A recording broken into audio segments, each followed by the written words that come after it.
To Be Like Jesus, written by Ellen G. White. Lord, I want to be like Jesus in my heart, in my heart. Lord, I want to be like Jesus in my heart, in my heart, in my heart. Lord, I want to be like Jesus in my heart.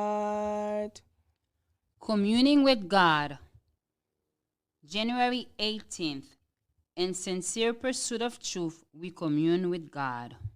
The eyes of your understanding being enlightened, that you may know what is the hope of his calling, what are the riches of the glory of his inheritance in the saints.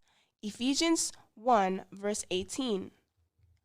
In the knowledge of God, all true knowledge and real development have their source. Wherever we turn, in the physical, the mental, or the spiritual realm, and whatever we behold, apart from the blight of sin, this knowledge is revealed. Whatever line of investigation we pursue, with a sincere purpose to arrive at truth, we are brought in touch with the unseen, mighty intelligence that is working in and through all. The mind of humanity is brought unto communion with the mind of God, the finite with the infinite.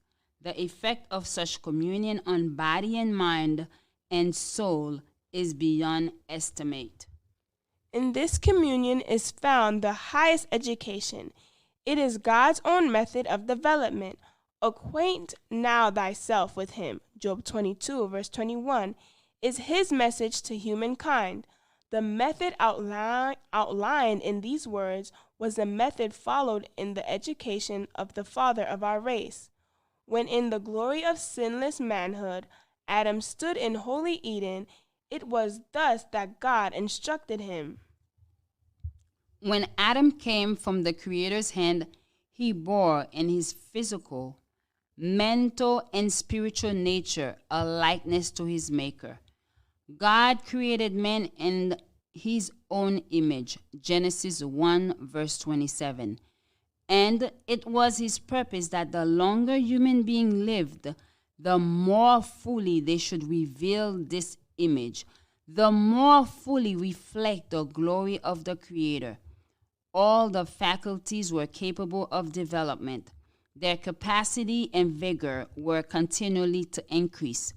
Vast was the scope offered for their exercise, glorious the field open to their research.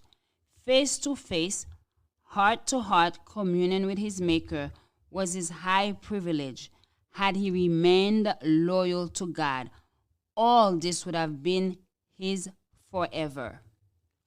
But by disobedience this was forfeited. Through sin the divine likeness was marred and well nigh obliterated. Man's physical powers were weakened. His mental capacity was lessened. His spiritual vision dimmed. He had become subject to death. Yet the race was not left without hope.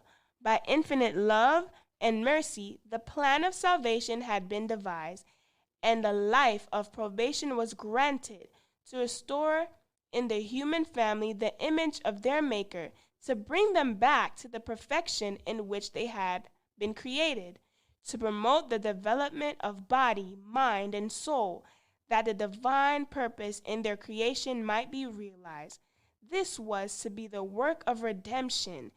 This is the object of education, the great object of life. In my heart,